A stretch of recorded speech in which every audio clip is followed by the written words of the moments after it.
Oil and refining of crude oil. देखिए crude oil जो कि एक इम्प्योर फॉर्म में होता है, प्योर फॉर्म में ये पेट्रोलियम हमारे पास होती है। ये क्या होता है, जो रिफाइनिंग होती है ऑयल की, इसमें सॉल्ट कंटेन होता है और बहुत सारी इम्प्योरिटीज कंटेन होती है, तो इसको रिफाइनिंग करते हैं। ये एक ऐसा प्रोसेस है जिसमें क्रूड ऑयल को सेपरेट किया जाता है अलग अलग कंपोनेंट्स में, यानी कि अलग अलग कंपोनेंट्स क्रूड ऑयल से निकाले जाते हैं। पेट्रोलियम भी निकाला जाता है और कंपोनेंट्स भी निकाले जाते हैं। इसको फ्रैक्शनल डिस्टिलेशन बोलते हैं। ये जो फ्रैक्शनल डिस्टिलेशन होती है, इसमें अलग अलग बॉइलिंग पॉइंट होते हैं अलग अलग कंपाउंड्स के, और जो फ्रैक्शन जो हमारे कॉलम होते हैं उसे डिफरेंट कंपाउंड्स में सेपरेट कर लिया जाता है। कर्ड ऑयल को 400 डिग्री सेल्सियस टेम्परेचर पे हीट किया जाता है, जिससे हमारे पास फ्रैक्शन कॉलम्स बनते हैं, उनके बेसिस बनते हैं और अलग अलग कंपाउंड्स हमारे पास जनरेट होते हैं। यानी कि कर्ड ऑयल में सिर्फ पेट्रोलियम ही नहीं और बहुत सारी चीजें हमारे पास बनती हैं। तो देखते हैं हमारे पास क्या क्या हमारे इससे हम जनरेट करते हैं। कि ये जो प्रोसेस है, इस प्रोसेस में हमारे देखिए अलग अलग तरह के लेवल्स होते हैं। 1 2 3 4 लेवल्स है और एक नीचे वाला लेवल 5 लेवल्स है। 1 2 3 4 5 लेवल्स हमारे पास इसमें हैं। 5 लेवल्स हैं। तो यहाँ पे कर्ड ऑयल को डाला जाता है जो कि 400 डिग्री सेल्सियस टेम्परेचर पे डाला जाता है, यानी कि उसको इतना टेम्परेचर दिया जाता है। जो देखिए सबसे पहले 400 डिग्री सेल्सियस पे, जो क्योंकि कर्ड ऑयल है जो है बॉइलिंग पॉइंट होता है कर्ड ऑयल का, तो सबसे पहले हमारे पास जब इसको बॉइलिंग पॉइंट 400 डिग्री सेल्सियस पे बॉइल करते हैं, तो जो रेजिडुअल ऑयल है बॉइलिंग पॉइंट जब 400 डिग्री सेल्सियस से ज्यादा होता है, तो उस टाइम पे हमारे पास 3 चीजें मिलती हैं। एक तो होता है एस्फेल्ट जिनका टेम्परेचर 400 डिग्री सेल्सियस से ज्यादा होता है, बॉयल हो जाता है वो इस पे, और इसके बाद इसमें 30 कार्बन के 30 से 50 एलिमेंट प्रेजेंट होते हैं, यानी कार्बन 30 से 50 एलिमेंट प्रेजेंट होते हैं। ये जो है एस्फेल्ट, ये ब्लैक और स्टिकी सब्सटेंस होता है जो कि सरफेसिंग रॉक की सरफेसिंग के लिए यूज किया जाता है। नेक्स्ट है पैराफिन वैक्स। ये इसका टेम्परेचर भी 400 डिग्री सेल्सियस ज्यादा होता है, इसमें 20 से 30 कार्बन अवेलेबल होते हैं।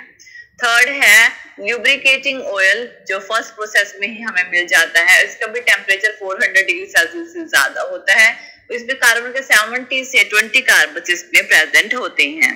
तो रेजिडुअल ऑयल्स का बॉइलिंग पॉइंट जहाँ पे जब 400 डिग्री सेल्सियस से ज्यादा होता है, तो ये चीजें हमें मिलती हैं। और बाकी जो है बचा हुआ जो जिनका बॉइलिंग पॉइंट कम होता है, वो इवेपोरेट होकर ऊपर चले जाता है। तो वो क्या होगा, पहले यहाँ से पास हो, इन दोनों होल से पास होगा और यहाँ पे आ जाएगा। अब यहाँ का जो टेम्परेचर होता है वो 300 से 400 डिग्री सेल्सियस का होता है।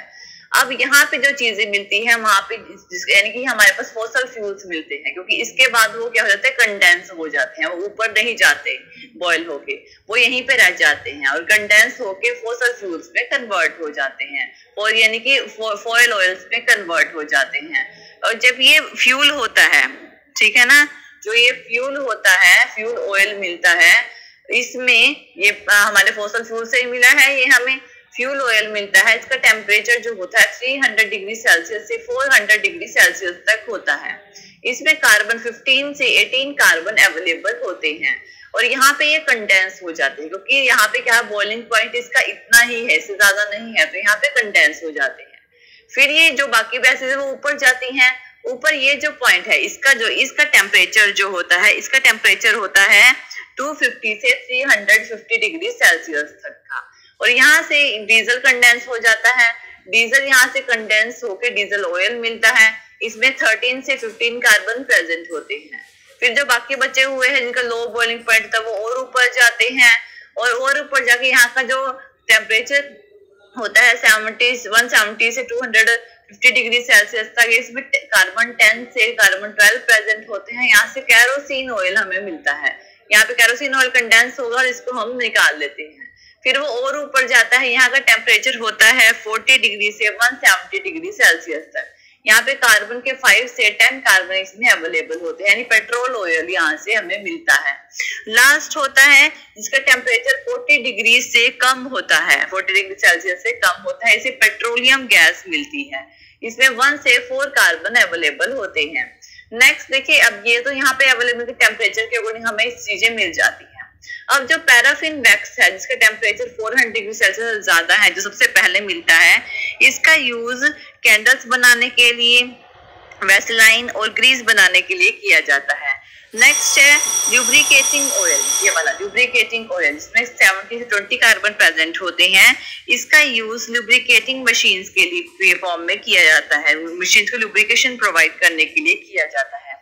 जो हमारे पास फ्यूल ऑयल होता है, इसमें 15 से 18 कार्बन प्रेजेंट होते हैं। इसका यूज इंडस्ट्रीज में हीट बॉयलर्स के फॉर्म में, फर्नेस के फॉर्म में और किया जाता है।